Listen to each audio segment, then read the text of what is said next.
ये अल्लाह का करम है कि महबूब तुमको अल्लाह ने नर्म दिल बनाया। वाह वाह वाह, सुभान अल्लाह सुभान। ये नर्म दिल होना, बाखलाक होना, मोहब्बत करना एक दूसरे से, ये अल्लाह का बहुत बड़ा फजल है। अल्लाह जिससे राजी होता है, खुश होता है, मोहब्बत फरमाता है, उसको नर्म दिल बना देता है। जिससे नाराज होता है उसको सख्त दिल बना देता है। और एक चीज जो आपने सुनी कि मैं थोड़ा सा उस पे अर्ज कर दूं, बात कोई नई नहीं कह सकता, कि जो मिलता वो समझता मुझको सबसे ज्यादा चाहते हैं। ये अंदाज होना चाहिए मिलने का। आप भी इस तरह मोहब्बत करिए एक दूसरे से कि जब आप एक बार किसी से मिले तो वो तमन्ना करे कि काश दोबारा फिर आपसे मुलाकात हो जाए। सुभान अल्लाह सुभान अल्लाह। जानते हैं इमामुल औलिया किसके शागिर्द थे? हाफिज मिल्लत के शागिर्द। वाह वाह, सुभान अल्लाह सुभान अल्लाह। ये खुसूसियत हाफिज मिल्लत की थी, बेशक बेशक, उनके उस्ताद की थी। उन्होंने अपने उस्ताद से भी सीखा था कि लोगों से कैसे मिलना चाहिए और कैसे बातचीत करना चाहिए, कैसे मोहब्बत करना। हमने हुजूर हाफिज मिल्लत अलैहिर्रहमा के बारे में सुना, एक दो लोगों से नहीं, बहुत सारे। उनके शागिर्दों में देखिए बैठे हुए हैं हमारे मुजाहिदे अहले सुन्नत हजरत मौलाना अब्दुल जब्बार माहिरुल कादरी साहिब क़िबला मद्दज़िल्लहुल आली, बम्बई में जिनकी हुकूमत चलती है। हाँ हाँ, खाली मौलवी थोड़ी है। बम्बई में अगर कोई आड़ा टेढ़ा होता है तो ये सीधा कर देते हैं। मुंबई में दो ही लोगों की चलती है, या तो बाबाओं की या तो दादाओं जहाँ किसी की दाल नहीं गलती वहां हजरत की दाल गलती। अल्लाह ताला ने बड़ा अखलाक इन्हें दिया। सुभान अल्लाह। कोई इधर उधर से कहीं जिसको जगह ना मिले, पनाह उनको माहिरुल कादरी साहब के वहां मिलती है। लोग जाते। मुहर्रम में तो भीड़ लगी रहती है तकरीर की जगह लेने वालों के लिए। हमको इन्होंने जगह नहीं दिया था, बहुत पहले गए थे एक बार।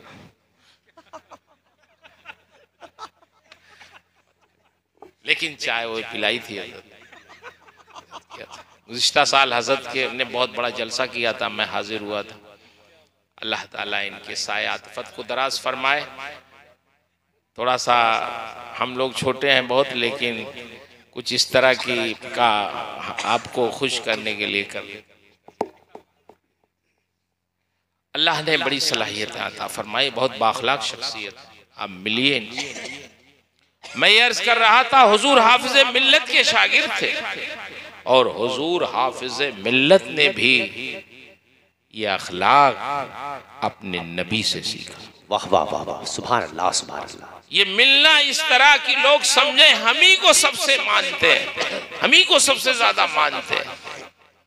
ये नबी का अखलाक था।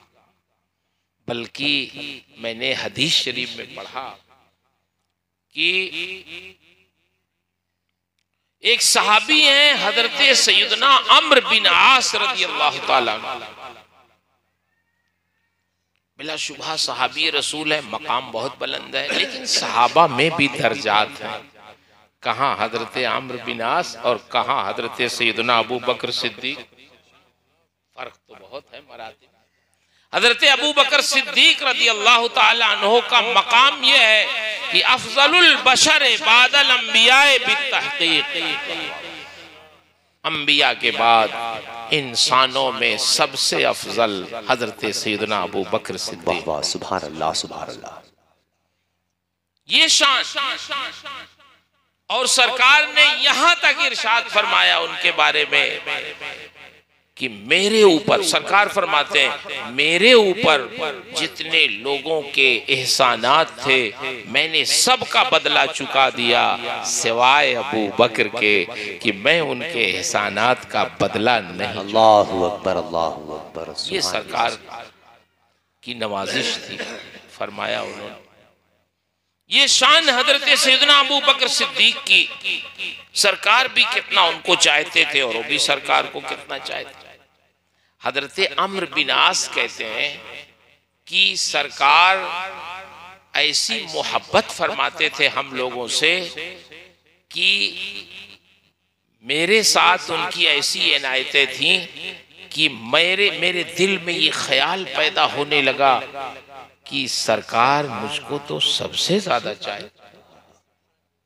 तो दिल में पहले ख्याल आया, फिर एक बार मैंने मुलाकात पे सरकार से जुबान से अर्ज भी कर दिया कि हुजूर मैं अफजल हूं या अबू बकर अफजल। वाह वाह। यानी दिल की बात जुबान पे आ गई। आप गौर करें ये बात कब आएगी? जब सरकार बहुत ज्यादा चाहते रहे होंगे तभी ना। उनके दिल में ख्याल आया कि शायद मैं अबू बकर से अफजल हूं। पूछ लिया हुजूर मैं अफजल हूं या अबू बकर? तो फरमाते हैं सरकार ने बगैर तकल्लुफ के फरमाया अबू बकर अफजल। उनमें ये खूबियां, उनमें ये खूबियां, उनमें ये खूबियां। फरमाते फिर मैंने अर्ज किया हुजूर मैं अफजल हूं या उमर? सरकार ने फरमाया उमर बिन खत्ताब अफजल, बगैर किसी तकल्लुफ के। हजरत अम्र बिन आस फरमाते हैं फिर उसके बाद मेरी हिम्मत नहीं हुई और जिंदगी भर पछताया कि ऐसा उल्टा सीधा सवाल मैंने सरकार से किया। क्यों किया ऐसा सवाल?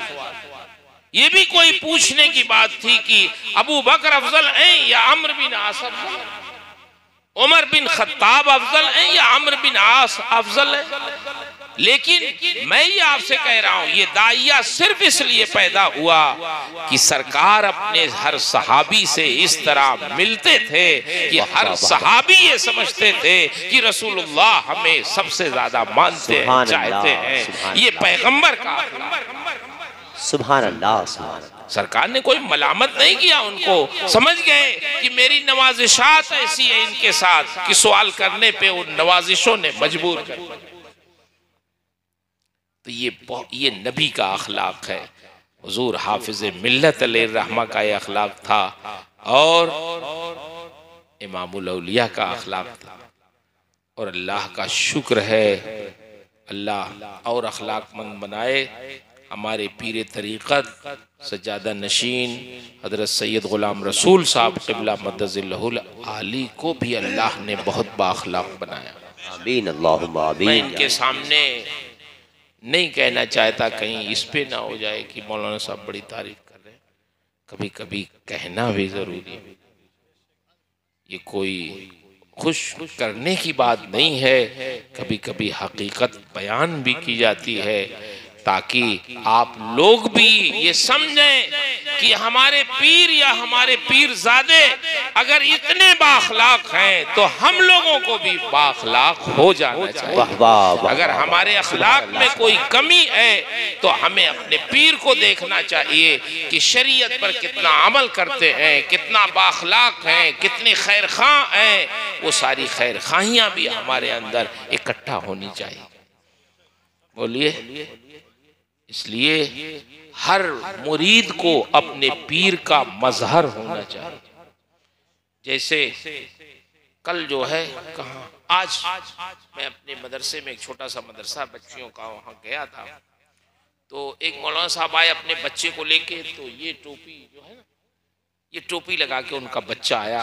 तो इस टोपी से मैंने कहा यार लगता आपका साहिबजादा नक्शबंदी सिलसिले से बैत है, ये तो हमारे सरैया शरीफ की टोपी लग रही। तो बोले हजरत हाँ नक्शबंदी तो नहीं है लेकिन टोपी वहीं की है। तो टोपी से आदमी पहचान लिया जाता है कि ये सरैया से निस्बत रखता है। तो आपके अखलाक से भी पहचान लें कि ये सरैया के बुजुर्गों से मंसूब। सिर्फ लिबास से ना पहचाने जाएं हम कि हम फला के मुरीद हैं। हमारे अखलाक से भी आदमी पहचाने, हमारी गुफ्तगू से, शरीयत की पाबंदी से कि हम फला के मुरीद हैं। एक बार हम गाड़ी लेके कहीं जौनपुर की तरफ या कहीं जलसे में जा रहे थे, तो एक उस्ताद हमारे अशरफिया के उन्होंने कहा कि आजमगढ़ तक ये भी जाएंगे, इनको बैठा लीजिए अपनी गाड़ी पे। मैं कहा बैठ जाएं, मुझे तो आजमगढ़ ही होके जाना है। बैठ गए हो। आजमगढ़ जब आ गया तो मैंने कहा अच्छा आप कहाँ जाएं, कहाँ उतरना चाहते? बोले बस स्टेशन। मैंने ड्राइवर से कहा चलो तुम अंदर होके बस स्टेशन होके चलो, इनको बस स्टेशन उतारना। मैंने उतार दिया, कोई बात ही नहीं हो पाई कौन है क्या है, चला गया वो छोड़ के उनको उतार के। कई साल के बाद फिर मैं अशरफिया ही में गुंबद के नीचे बैठा था, तो वो हजरत कहने लगे, इत्तेफाक से वही साहब फिर आए थे, बैठे थे वहाँ, तो मौलाना साहब भी वही थे। उन्होंने कहा हजरत आपकी गाड़ी में इनको बैठाया था, याद है? कई साल हो गए थे। मैंने कहा हाँ कुछ कुछ ख्याल आता, आपने कहा था छोड़ दीजिएगा आजमगढ़, आप ही? बोले हाँ मौलाना साहब मैं। तो उन्होंने कहा जिस वक्त आपकी गाड़ी में बैठाया था तो ये कोतवाल थे उस वक्त।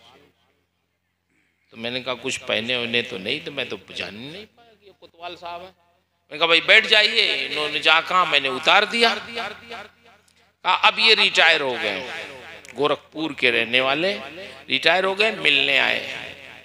तो मैंने कहा अच्छा साहब आप तो बैठ गए सीधे से और उतर गए सीधे से, कुछ बताया भी नहीं कि मैं कोतवाल साहब।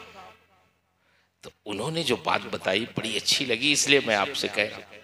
उन्होंने कहा हजरत यही तो मैं आपको बताना नहीं चाहता था कि आप मेरे टाइटल और ओहदे से मुझे ना पहचाने, मेरे अखलाक से पहचाने। वाह वाह वाह वाह वाह वाह, सुभान अल्लाह सुभान अल्लाह। तो मुझे उनकी इस बात से ये इबरत मिली कि अगर जैसे हम मान लीजिए जामिया अशरफिया में पढ़ाते हैं, अगर लोग हमें सिर्फ इस एतबार से जाने कि ये जामिया अशरफिया में पढ़ाते हैं, उस्ताद हैं वहाँ, बहुत बड़े अल्लामा हैं, मौलाना हैं, अगर हमारे टाइटल से हमें पहचाने तो ये हमारी कोई खूबी नहीं है। खूबी ये है कि हमारे अखलाक से लोग हमें जाने पहचाने कि मौलाना कितने बाखलाक हैं, शरीयत के कितने पाबंद हैं, अखलाक नबवी से कितने मुतासिर हैं और उनसे मौसूफ हैं, फिर लोग जाने पहचाने, तब ये हमारी खूबी की बात।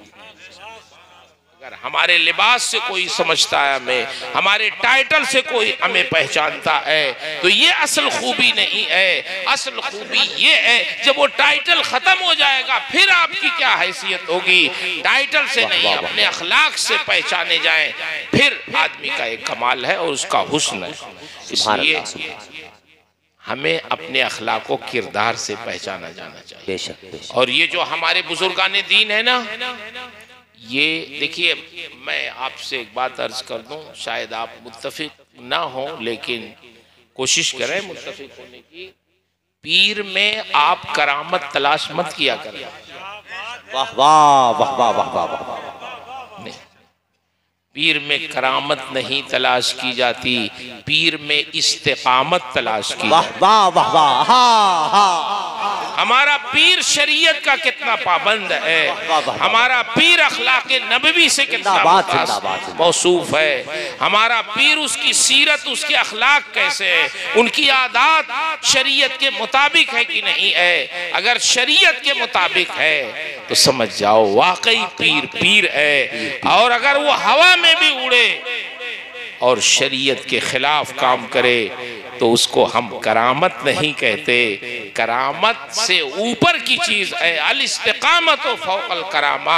करामत से बढ़कर शरीयत पर पाबंदी करना, अमल करना। यही हमारे बुजुर्गों ने सिखाया, यही हमारे असलाफ ने बताया, शरीयत की पाबंदी। और ये हमारे बुजुर्ग लोग जो है ना, मैं तो हजरत अर्ज भी करता हूँ, आपसे भी अर्ज कर रहा हूँ, इनकी खूब रियाजत करवाएं, मश्क करवाएं और हम लोगों को भी कुछ बताएं।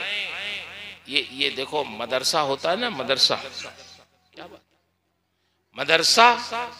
मदरसे में जैसे फैक्ट्री में कोई माल तैयार होता है ना, बर्तन बनाते हैं लोग, फिर बर्तन बना के उसको कलई करने के लिए कहीं और भेजा। जी जी। तो हम लोग इल्म हासिल करते हैं मदरसे में, और कलई कहाँ होती है? खानकाहों। वाह वाह वाह। रंग कहाँ चढ़ता है? खानकाहों में चढ़ता है। तो खानकाहों को ये करना चाहिए कि वो रंग चढ़ाएं, हमारा जंग छोड़ा दे, हमारी तरबियत कर दे। अब एक बात कह के मैं, शायद मैंने कभी बयान भी किया, मुझे याद नहीं रह जाता, फिर अर्ज कर देता हूं। तरबियत बहुत जरूरी होती है। हम लोग भी ये अपने शागिर्दों को पढ़ाते हैं ना, तरबियत नहीं कर पाते, तो वो जाते हैं पढ़ाने, तो वहां से शिकायत आती है, हजरत वो मिसबाई साहब को जो आपने भेजा है ना, पढ़ाते बहुत अच्छा है, बहुत अच्छा पढ़ाते हैं, लड़के बड़ी तारीफ करते हैं, मगर हजरत फजर में मिसबाई साहब सोए रह जाते। तो हम समझते हैं कि हमने उनको पाबंद नहीं बनाया, तरबियत नहीं की उनकी। तो तरबियत बहुत जरूरी है। एक बुजुर्ग ने अपने शागिर्द को, अपने मुरीद को, शागिर्द को पढ़ाया, तरबियत की, फारिग हो गए, कहने लगे हुजूर अब तो हम फारिग हो गए, अब हमें इजाजत दें, अब चलें, अब काम करें, लोगों को नसीहत करें। तो बुजुर्ग कुछ बोल ही नहीं रहे, कुछ बोल ही नहीं रहे। फरमाने हुजूर अब तो आपका शागिर्द हूं मैं, अब तो इजाजत दे दें। हजरत कुछ बोल ही नहीं रहे। हुजूर क्यों नहीं बोल रहे, क्या मैं इस लायक नहीं हुआ हूं? तो कहने लगे कि वो तो गए हो, लेकिन अभी मालूम नहीं क्यों इत्मीनान नहीं हो रहा तुम्हारा। नहीं हुजूर, आपकी सफेद दाढ़ी में मैं कोई ऐब नहीं लगवाऊंगा, बदनाम नहीं करूंगा आपको, इंशाअल्लाह कामयाब रहूंगा, आप दुआ दे दें।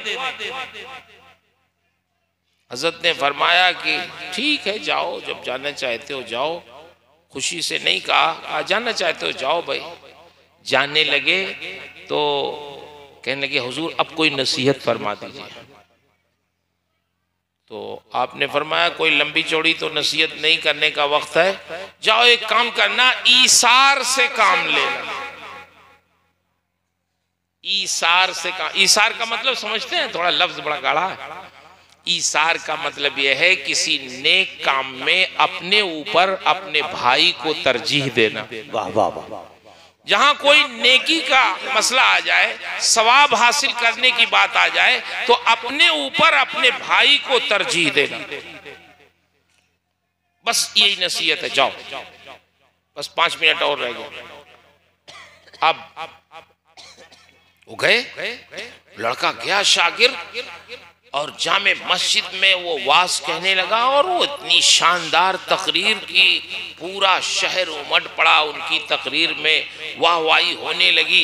एक साहब ने आके कहा हुजूर आपने कुछ सुना? अरे आपका मुरीद और शागिर्द ऐसी तकरीर करता है कि पूरा शहर उनकी वाज में उमड़ पड़ता। अच्छा चलें देखें तो उसको। हजरत भी गए, एक किनारे जाके छुप के बैठ गए। तकरीर वाकई बहुत अच्छी कर रहा था वो शागिर्द। इतने में एक शख्स मस्जिद के अंदर दाखिल हुआ और उसने कहा मैं नंगा हूं, मेरे पास कपड़ा नहीं है, कोई मुझे कपड़ा पहना दे। वो खतीब साहब उठे, अपना इमामा उतारा, ले जाके उसको दिया, कहा इसको पहन लो फौरन। और जब वहां से वो लौटे तो पीर साहब फौरन खड़े हो गए और मिंबर पे वो कदम रखना चाहते थे कि पीर साहब ने खबरदार मिंबर पे कदम नहीं रखना। अल्लाहु अकबर, अल्लाह, बिल्कुल नहीं, खड़े हो जाओ। अब इन्होंने देखा बुजुर्ग, अरे हमारे उस्ताद, हमारे पीर, हुजूर क्या गलती हो गई मुझसे, बयान तो फरमाए कि अब मैं मिंबर पे चढ़ने के लायक नहीं रहा। देखिए तरबियत कैसी होती है। आपने फरमाया वही हुआ जिसका डर था मुझे। तुम कह रहे थे कि अब मैं जाऊं तकरीर करूं, वही था। कुछ मैंने नसीहत की थी तुम्हें। क्या नसीहत की थी आखिर में? कि ईसार से काम लेना। कहा हुजूर क्या हुआ? कहा अल्लाह के बंदे, जब वो शख्स आया मस्जिद में आवाज लगाया कि मैं नंगा हूं, मुझे कोई कपड़ा पहना दे, तो तुमको इंतजार करना चाहिए था कि जो सवाब तुम लेना चाहते हो कोई भाई उठ के उसको कपड़ा पहना दे, ताकि वो सवाब उसे। जिंदाबाद जिंदाबाद। सुभान तुम्हें तरजीह देना चाहिए था, यही नहीं किया तुमने, यही तो समझाया था तुमको, लेकिन तुम मेरी नसीहत भूल गए, इसलिए अब तुम तकरीर करने के लायक नहीं हो जब तक तुम्हारी तरबियत ना हो जाए। इरशाद फरमाते हैं तुम इंतजार करते कि कोई तुम्हारा भाई वो सवाब हासिल कर ले, जब कोई नहीं उठता तब तुम उठते, जाते अपना इमामा उतारते और फिर ऐसे नहीं कहते कि तुम लो इसे पहन लो, ये कहते ये इमामा हम तमाम लोगों की तरफ से तुम्हारी खिदमत, ताकि सवाब में सब शरीक। ये है तरबियत। तो बुजुर्गों की बारगाह में जो हमारे मशाइख थे असला, वो तरबियत करते थे। आज भी ज़रूरत है कि हम लोगों की तरबियत हो। अल्लाह ताला हमारे इन बुज़ुर्गों को, हमारे इन शहज़ादों को अल्लाह ताला खूब नवाजे, इनके ज़ुबानों में और असर पैदा फरमा दे, मुरीदीन के दिलों में इनकी और मोहब्बत पैदा फरमाए, इनके फ़यूज़ बरक़ात को अल्लाह हमताम फरमाए। तो साहिब सिलसिला है ही, फ़यूज़ की बारिश तो होती है इनके क़ल्ब पर, इनका अखलाक वाकई बहुत बुलंद है। भाई देखिए, मिलने को तो हम लोग सब बहुत मुलाकातें तो होती हैं, देखते हैं हम लोग भी। बताया मौलाना साहब ने हमारे की 32 साल, मैं समझता हूँ 35 साल से पढ़ा रहे हैं और 36-37 साल से, तो इतना तो समझ में आता है कि कौन आदमी है, कौन इंसान है और कौन सिर्फ इंसान की शक्ल में इंसान। बेशक बेशक। आदमी आदमी से मिलता है, दिल मगर कम किसी से मिलता है। बेशक बेशक। समझ रहे हैं? सलाम तो बहुत सारे लोगों से दिन में होता है, मगर दिल जिल से मिलता है वो कम लोग होते हैं। अल्लाह ताला से दुआ है, अल्लाह ताला हुज़ूर इमामुल औलिया के फ़यूज़ व बरक़ात को हम सब पे आम फरमाए। उनके शहज़ादगान हज़रत सैयद ग़ुलाम रसूल साहब क़िबला मद्दज़िल्लहुल आली, उनके छोटे भाई हज़रत सैयद अब्दुल वदूद मियाँ साहब क़िबला और इन हज़रात के शहज़ादगान, अल्लाह ताला सब पर फजल फरमाए। इनका साया आप तमाम हज़रात पे, हम तमाम लोगों पर, अक़ीदतमंदों पर अल्लाह कायम व दायम रखे। और आप तमाम हज़रात जहाँ जहाँ से भी आए हैं, यहाँ से जाने से पहले अल्लाह आपके दिलों को, हम सब के दिलों को बदल दे, नेक बनाए, अपने बुज़ुर्गों का अक़ीदतमंद बनाए, उनके अखलाक से हम सबको बाखलाक बनाए। मैंने जो कुछ भी अर्ज़ किया, इसमें जो हक़ है, जो सही है, जो सवाब है, जो दुरुस्त है, वो सब मेरे रब की तरफ से है। मेरे बयान में, मेरी ताबीर में, मेरे समझाने में, मेरे कहने में जो गलतियाँ हैं, वो सब मेरी तरफ से हैं। अल्लाह मुझे हक़ कहने, हक़ सुनाने, ख़ुद हक़ पे कायम रहने और हक़ की नशर व इशाअत की तौफ़ीक़ अता फ़रमाए। अस्तग़फ़िरुल्लाह रब्बी मिन कुल्लि ज़ंबिन व अतूबु इलैह। अस्सलामु अलैकुम व रहमतुल्लाहि व बरकातुहू।